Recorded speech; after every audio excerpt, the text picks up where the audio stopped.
Since the freezer and my refrigerator doesn't hold a lot, I bought this stand-up freezer. It's kind that opens this. Of course it does.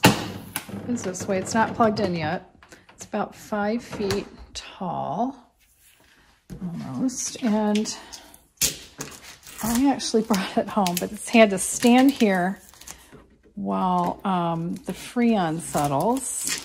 And now I'm at the point where I can plug it in. Well, I decided to read the manual before I did anything else. So the weird thing is, inside a plastic bag was this little manual and this little plastic piece. So I've read the whole manual and it doesn't say what this plastic piece is. There's no description, there's no picture, there's nothing. Not even just words saying what this is and what it's for. It does say things about all these little freezers are not auto defrost. They're all manual defrost. So this one said something about cleaning it. Don't use boiling water. Let's see, because it might damage the plastic parts. Never use sharpened metallic instrument. That makes sense. We recommend using a plastic spatula included. Well, the only thing included was this, and to me, this is not a spatula. What is that? It's just... Anyway, that's pretty funny. Okay, so I plugged it in, and then they said to put this indicator. There's a little notch here. Not really marked, it's just notched. And they said to turn it all the way to maximum and to leave that on max for about 2 days, and then we'll see how cold it gets. And it's really nice. So see how big this is. I've got 4 racks to put food on, and even the bottom part doesn't have coils, so that's good. And yeah, I'm really excited about it. It's called Continental. So many of these were just no name, well, not no name, but brands I never heard of. And this one was at Farm and Fleet it was normally $400 and it was $300. And yeah, so it's about my height. I didn't want a chest freezer that I'd have to reach into from the top. I wanted one that was upright. So yeah, I'm really excited about this for all the soups and stews and things I want to make.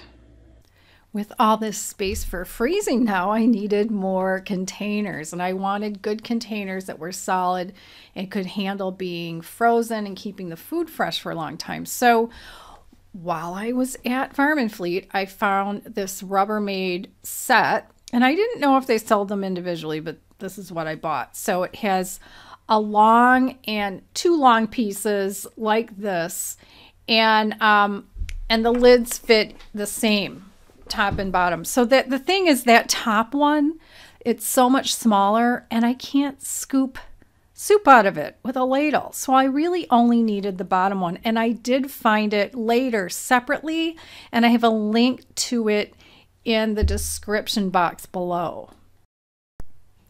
I also found this set. These are square, but again, it only came with 1 large and 2 small, and I didn't need the small ones. I only needed the large one. The large one is 7 cups, so I did find it individually later, and that is linked in the description box below as well. I wasn't sure about these Glad freezerware, but they say freezer, so I went ahead and bought them. It came in a 2 container package. Each holds 8 cups. So they look like this, and yeah, I thought I'd give them a whirl and just see how the soup holds up, because they're cheaper actually.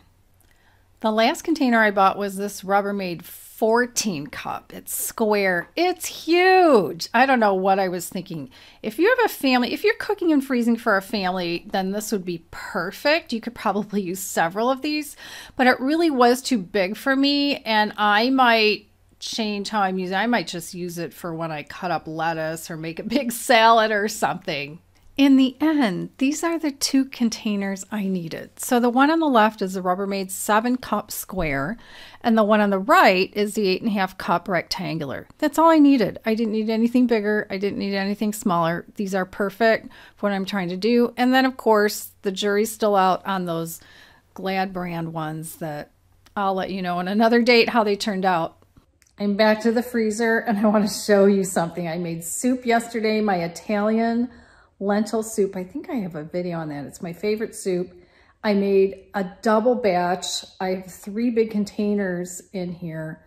And so it had been 24 hours since I had plugged the freezer in that I put the soup in. So now it's another 24 hours. So the thing has been plugged in for 48 hours, 24 hours with the soup. Let's see how frozen it is. So, oh my gosh, these are just rock solid. I have 2 here.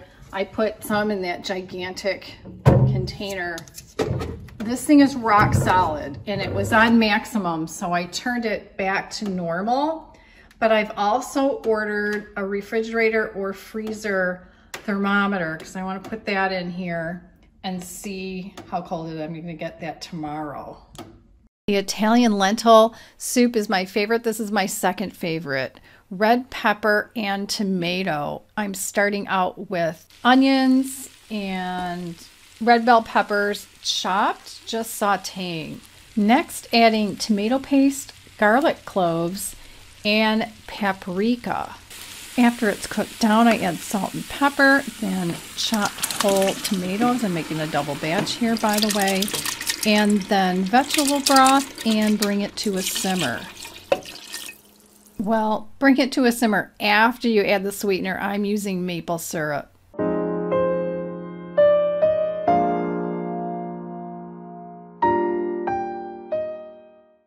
Do you need to do this? I have so many clothes. I have to switch them from closet to closet twice a year, spring and fall. So here we go in fast motion.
So here's one of those boomer things where I'm showing my age. This is a stereo cabinet that I had built by my millwork guy years ago for my stereo. I think I bought the stereo in like 1987 or 1988. So I had a receiver, a CD player, and a tape player. I did not have a record player. So I'd given all my records away before. And 2 speakers, which at the time were JBLs, and they were considered small, but they were like this big. now they're considered huge. So I brought it all here. I was having, for several years, I was having a problem with the sound, and it was likely, well, it could have been speakers, one speaker, it could have been the wiring. I don't think so because we changed the wiring. Or more likely, it was probably the receiver. So moved it here, and this decorator I've been working with, she's been a wonderful resource, and I said, do you know of any place in the town I might go talk to? And she's like, yeah, she told me the place. They sell old records, and they sell a lot of vintage stuff, and they sell a lot of stereo equipment used that they've refurbished. So I talked to the owner, and he's like, yeah, bring your stuff by. So my tape decks still work. And so I brought the receiver and the speakers, but then when I got the new receiver and the new speakers home, then the CD player was giving me some attitude. So I called him, and he had one for like $30. I don't know. So anyway, I'll try to show you the speakers. The new speakers are down here. They're tiny. They're this big. And I didn't spend much money, and he did a trade-in on my stuff. So he'll be able to sell. I saw what he has there. He'll be able to sell my speakers. Probably not the old receiver. So I still have my old tape deck. Yay. And then I have my new receiver, Harman Kardon. And it's very simplistic. There aren't many radio stations out here, by the way. I did find a sort of local college, one of our state universities, has a station, and it's classical. So I love classical. And it's commercial free, of course. And then my CD player, which plays 5 CDs. It's a little wonky on changing the CDs. And even if I want them to play one after the other, I have to press sequential every time I turn it on. Otherwise it just plays one CD and stops. And there's no shuffle. My old one had shuffle. But you know what? This whole drawer is full of CDs. And so is this one. I got rid of a lot of my tapes. I just gave them away or threw them out. Maybe I threw them out. But because I'm also a donor to WDCB Jazz Station, they send me, over the years, they've sent me a lot of CDs. So whatever I'm playing, if I have 5 in here, I'll just stack them over here. Oh my gosh, with the dogs, the dog is barking. So let me show you a little close-up of what I got. And I'm also going to take you on a little tour of the vintage store, because it was cool. I even went back with my camera, like I got to get some footage of this. I'm getting some reflection now. It's hard to film really dark pieces of equipment. So old-timey tapey deck and receiver and CD player. And let's see if we can show you this fine craftsmanship. I just love this cabinet. It's lovely. And yeah, it fits CDs perfectly. And here's one of my little speakers down here. It might be 10 or 12 inches tall, a Sony. So it's perfect for me, and they hide nicely. Then I didn't have to spend tons of money on really super small ones, and the sound quality is just great.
I'm back in my dark garage. Let's see what I already have in the freezer so far. All right, here we are. Try to open it with one hand. And I have labeled everything because tomato sauce looks the same everywhere. So I have marinara sauce. So you see, here's the big container, here's the little container. Soup is hard to get out of this. All right, and I do have my thermometer now. See how cold this thing is. That's awesome. I have pasta visual. This is the meatless version. And this is that Glad brand container. This is an older Rubbermaid that they don't make anymore. And then I have vegetarian chili. I might have to get some of this out when Thanksgiving leftovers are over with. So big rectangular container, little one. And then I have, I guess this might be the 7-cup. And then down here, I have my favorite, the Italian lentil, older Tupperware container, big rectangular Rubbermaid, and the Glad. So I'm good to go. So after Christmas vacation, when I come home and I don't want to cook anything, I'm all set. Thanks for spending some time with me today while watching this vlog. I had a lot of fun putting it together, and in future vlogs I have other things to show you that I've been doing in the house. I've been taking clips here and there and deciding which video to show it in, and I'm so excited about my freezer. I just have to tell you, yeah, the refrigerator I have now has a freezer in the bottom that you slide out, and you can only put so much stuff in it, right? Oh my gosh, not much.